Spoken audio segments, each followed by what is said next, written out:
So Nikon just released a set of LUTs in collaboration with RED, and we're going to go ahead and dive in and take a look at these and see how well they perform across these two different cameras. So if you're wanting your Nikon camera that shoots in N-Log to look very similar, if not exactly matching RED Log3G10 from RED cameras, then you're going to want to tune in, and we're going to dive in and see what these look like.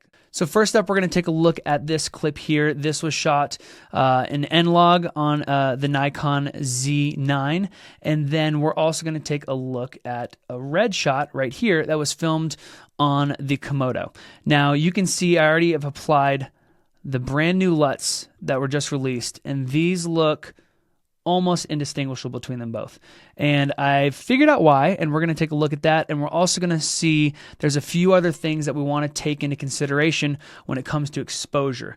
And the first part of that is going to be middle gray. So why middle gray is important. Now, whenever camera manufacturers are working with their log and their gamma curve, they are building things around where they want you to expose when you're filming in log. Now, if we're looking at this first shot, which was shot in N-Log, we're going to turn off the LUT for now. And here I have this IRE scale, and this will tell us where middle gray is. So I have a chart right here, and in the middle, this middle patch right here is considered middle gray, or 18% middle gray. Whenever this is converted to Rec 709, Gamma 2.4, or whatever your display is, it should be at 42 IRE. So if we enable this LUT, we can see that right here, this white this line right here, this is 42 IRE. So this tells us that whenever this is properly exposed, this is what it's going to look like. Now, if we turn this off, it'll tell us what IRE values we should be exposing at. This is dropped down to about 33 IRE whenever we're using this brand new LUT that Nikon released with RED. The thing to note, though, is in the white papers, Nikon recommends filming N-Log around 35 IRE. Whenever you're filming on RED, you will be filming around 33 IRE. Okay, so if we turn this off, this is going to be right around the 33 IRE mark. So there is going to be a difference in exposure values. Now, that is for the recommended camera manufacturers. And the way you can always tell that is by turning on and off the LUT. Once it's exposed to 42, turn it off, and wherever that middle gray line is where they recommend it. So one thing that I noticed right off the bat here is this clip, this N-Log shot, has the exposure around 33. But the white papers say it should be around 35, even up to 37 roughly. So I believe that this conversion that's built into this brand new LUT that was released with RED was technically taking into account the middle gray of RED cameras and not the middle gray of Nikon cameras. So that was one thing that I found that was off with these, because if I come over here and I take the Rec 2020 to Nikon N-Log, which this is what the camera was filmed in, and I convert this using a color space transform to red, white, gamut, RGB, RED Log3G10.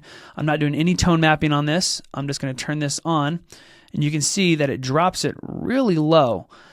This should be at 33 because we're now in RED Log3G10, so that whenever we add the LUT, it should properly expose. So if we're going to change the middle gray, let's take our exposure and let's bump this up to around the 33 mark. So this should be a lot closer to where it is. All right, right about, let me see. Okay, now if I go between these two clips, so we have Nikon, RED, these look identical. And pretty much all that's happening is we've converted it to red, wide, gamut, RGB, since we're going from Rec 2020.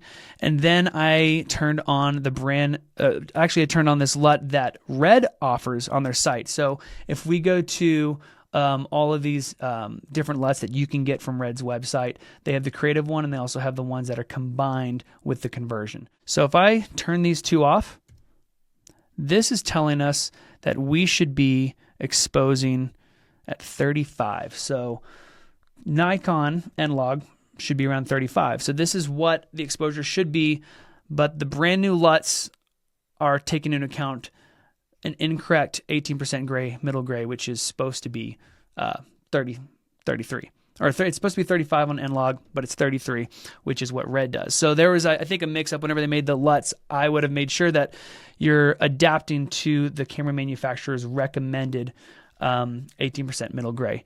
Now, anything kind of lower than 40 here in this noise floor, when you're lifting that up in a conversion, it is going to be getting a little bit more noisy. So that is one thing to consider whenever you're exposing. So technically, if you want to use these brand new LUTs from Nikon, that you want to have that red look right here, you're going to actually underexpose just slightly in order to get the exact match, which I don't recommend because it's already going to be too noisy. So I would just adjust your exposure in post. Let's take a look at the brand new Nikon technical LUT. So if before, Nikon has had a lot of these different Nikon N-Log LUTs designed for their different cameras that they offer. Well, as of today, they now only have one LUT option, which makes sense because whenever I've used the LUTs before, some of these LUTs are doing the exact same thing. But I would say moving forward, there's this brand new one, which is the N-Log BT 2020 Direct 709 BT 1886, which is Gamut 2.4. And this is the brand new one. Now, if we're using that one, this is properly converting at 35 RE. So this is the proper exposure. Before, the one I was using was the Z9 version 1, and this one is a little bit darker. So they fixed that, which I was really pleased to see. So now this brand new technical LUT works a lot better, but it doesn't match the middle gray with these new LUTs. So you can see this brand new one that's pumping that middle gray really high when it should maintain that middle gray exposure there. Now, let's take a look at the different LUTs. So I'm going to have to change my exposure values in order to get the proper settings here. So I've already kind of figured out what they are. I'm going to go over to my gallery here too, and we can take a look at the difference between these. So this is, I'm going to do a before and after right here. So this clip is the film 709 LUT that they had, and then we have the bleach bypass option, then we have the film offset, and then we have their black and white option. Now, my favorite one of all these is the film offset one. I really like it. The only issue I have with it is that it is changing middle gray. It's got the split toning going on, which is really cool, but you can see right here that they're keeping the split tone is changing a little bit lower than middle gray. You kind of want to keep middle gray untamed and then adjust your color and let it kind of have warmer highlights or cooler shadows in this case, but keep the middle gray locked. So I would have had this film offset just a little bit changed before the curve, but again, it's a really nice look. It's stylized, it's creative, it's not supposed to be technical anyway, but this one seems like it would work in a lot of really cool scenarios. So I really liked that one, and you can compare it with their film bias one. You can just see a little bit of that split toning happening in that LUT. So they had these three plus the black and white one, and then they have the technical LUT, which works well. Now let's take a look at the color space transform. So if we're at N-Log Rec 2020 and we're changing to Gamut 2.4, we're going to need to adjust our exposure because the color space transform expects you to expose middle gray around 38 IRE. So if you're using that, just keep that in mind, but this is the color space transform. Then let's take the color space transform on red. Let me just do, I got to change this to 1.25. All right, so now we have proper middle gray, and then you bounce between these two. Color space transform works fantastic on N-Log and then also RED Log 3G10. The results are pretty much identical too. So those are very consistent. We also offer our own BaseLUTs, which we properly have it exposed. So if you can see, so this red shot, turn it off.